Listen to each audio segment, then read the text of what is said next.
পূর্ববিরোধের জেরে মোহাম্মদ আরিফ ব্যাপারী নামে এক যুবককে ছুরির আঘাতে হত্যা করা হয়েছে। রোববার মুন্সিগঞ্জের পৌরসভার জসিমনগর এলাকার একটি ঘাসের জমি থেকে তার রক্তাক্ত মরদেহ উদ্ধার করে পুলিশ। নিহত আমিন ব্যাপারী পৌরসভার ৫ ঘচিয়া এলাকার প্রয়াত মতিন ব্যাপারীর ছেলে। তিনি মুন্সিরহাট বাজারে কসাইয়ের সহযোগী হিসেবে কাজ করতেন এবং জসিমনগর এলাকায় ভাড়া বাসায় বসবাস করতেন। করোনা বা যে কোনো ভাইরাসের এগেইনস্টে ফাইট মানি ব্যাকট্রলের লেফট রাইট। স্থানীয় ও পারিবারিক সূত্র থেকে জানা যায়, মাংস কেনাবেচার আর্থিক লেনদেন নিয়ে আরিফের ছোট ভাই আকাশ ব্যাপারীর সঙ্গে চর কিশোরগঞ্জ এলাকার কসাই নূর মোহাম্মদের বিরোধ চলছিল। এ ঘটনায় প্রায় ৬ মাস আগে সদর থানায় একটি লিখিত অভিযোগও করা হয়েছিল। শনিবার পাওনা টাকা আদায়কে কেন্দ্র করে দুই পক্ষের মধ্যে নতুন করে উত্তেজনা সৃষ্টি হয়।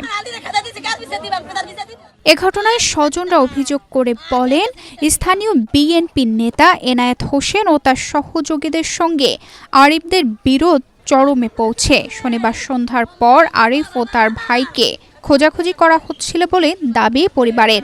পরদিন সকালে জসিমনগর এলাকার একটি জমিতে আরিফের মরদেহ পড়ে থাকতে দেখেন স্থানীয়রা। এই জায়গা থেকে আমি ছিলাম না, ওই জায়গায় মারামারি হয়েছে। কালকা বাসায় এসেছি, পর দুপুরে পোলামেন লাডি বান্ধা নিয়ে বাসায় এসে পরে দুপুরের পরেও হয়েছে। পরে রাত্রে গরু কাটতে যাবো, আমার কারিগর ওরা কইতাছে যে মামা যারা দিন লাডি মাডি নিয়েছে ওরা তো ওই জায়গায় দাঁড়ায় গেছে। তা আমি এই কথা শুনে ওই দিক দিয়ে আমি আবার ঘুরে গেছি, এদিক দিয়ে আর যাইনি। পরে গেছি, পর ওরা দেখতে আমার লাইট মারছে, আমি পরে একটা দৌড় দিয়ে এক রুমে ঢুকে গেছি। পরে ওই রুমের লোকেরা জিজ্ঞাসা করতে জানে কে ঢুকলো এমনি দৌড়ে। পরে কয় আমার পোলায় ঢুকছে, ওই মহিলা এবার এই কথা বলছে। লাস্টটা সকালবেলা আমার বউ ফোন দিছে যেন বাইরে মাইরা হালাইছি যেমন গাছ খেত।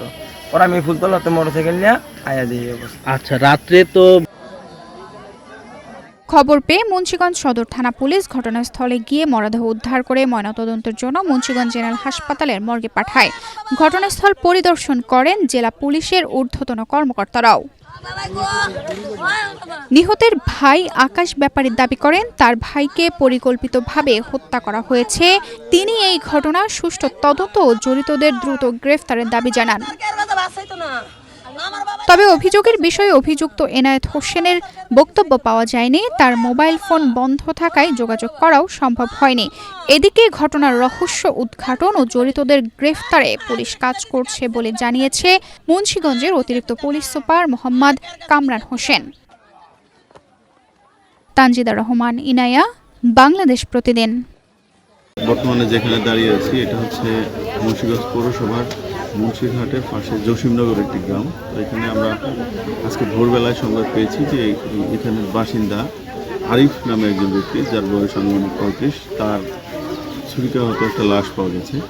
তো আমরা তাৎক্ষণিকভাবে আমাদের টিমে এসেছি। আমরা বিভিন্ন যে ফরেন্সিক উপাদানগুলো আছে এগুলো আমরা সংরক্ষণ করেছি, পাশাপাশি তার বডিটাও আমরা ইন্সপেক্ট করেছি, মৃতদেহটা ইন্সপেক্ট করেছি। এখানে আমরা বেশ কয়েকটি স্ট্যাবিংয়ের চিহ্ন পেয়েছি।